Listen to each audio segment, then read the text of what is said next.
प्रधानमंत्री नरेंद्र मोदी के मन की बात कार्यक्रम को आज मेहंदीपुर बालाजी में सांसद डॉक्टर मनोज राजौरिया सहित भाजपा के नेताओं और कार्यकर्ताओं ने ध्यानपूर्वक सुना। इस अवसर पर सांसद राजौरिया ने कहा कि प्रधानमंत्री के नेतृत्व में G20 की अध्यक्षता मिलना गौरव की बात है। साथ ही कृषि तकनीक में ड्रोन के इस्तेमाल, आदिवासी संस्कृति के विकास के बारे में उन्होंने महत्वपूर्ण बातें लोगों के सामने रखी हैं।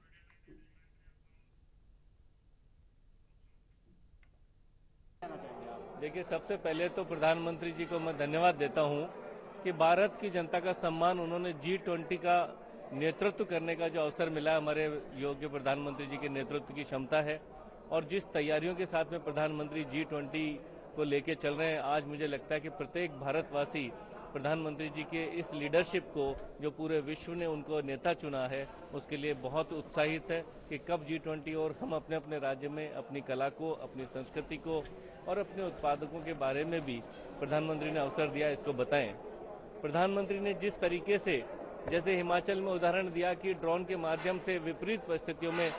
सेब को किस तरीके से एक जगह से दूसरी जगह ट्रांसपोर्ट किया जा रहा है, आज ड्रोन का उत्पादन भारत के अंदर हो रहा है। मैं सोचता हूं कि एक आधुनिक तकनीक को किसानों की मदद के लिए प्रधानमंत्री जी कितना बड़ा सहयोग जोड़ने का काम कर रहे हैं। किसी जमाने में रॉकेट के मामले में विदेश,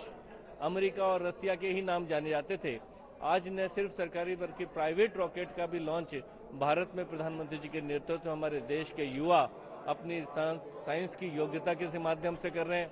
मेडिकल साइंस की बात करते हैं तो मस्कुलर एट्रोफी की ऐसी बीमारियां, जैसा कि उन्होंने एक बताया कि किस तरीके से उसके क्षेत्र में भी कुछ संस्थाएं काम कर रही है। कुछ संस्थाएं लाइब्रेरी शिक्षा के माध्यम से किस तरीके से समाज सेवा का काम कर रही है। प्रधानमंत्री जी ने समाज के सभी वर्गों,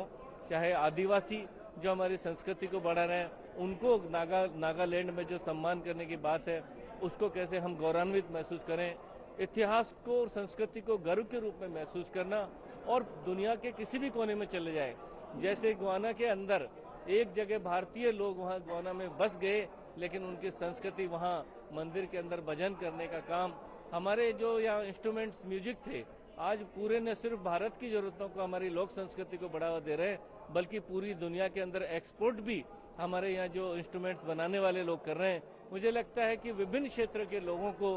तकनीकी योग्यता, सहारा और विश्व स्तर पर नेतृत्व प्रधानमंत्री जी के पूरे भारत को 130 करोड़ लोगों को साथ लेकर भारत को विश्व गुरु बनाने की ओर प्रधानमंत्री जा रहे हैं। आज मन की बात के माध्यम से उनका उद्बोधन मिला। हम मेहंदीपुर बालाजी की धरती से, करौली की धरती से उनका बहुत आभार व्यक्त करते हैं। देखो, उन्होंने जनजाति के ऊपर उन्होंने अच्छा बोला। उन्होंने देश की जो संस्कृति, हमारे अलग अलग राज्यों में अलग अलग प्रकार संस्कृति, उसके बारे में बताया। उन्होंने चिकित्सा के बारे में बताया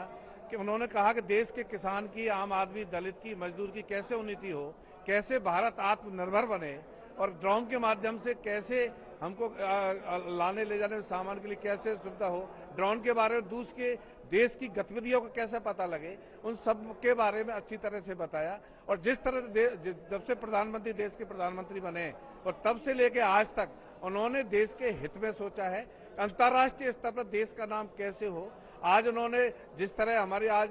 कई योजना, मेट्रो ट्रेन चला करके आज जगह जगह और नई नई चीज आ रही है, हाईवे से लेकर के जितने हाईवे बन रहे हैं आज बहुत अच्छे बन रहे हैं। जितने उन्होंने सोचा कि कैसे ये आज हमारे भारत में आत्मनिर्भर, हमारे यही चीज क्यों पैदा नहीं हो, स्वदेशी क्यों नहीं बने, भारत दूसरे देश से खरीदनी नहीं पड़े, उस ओर उनका विशेष ध्यान है।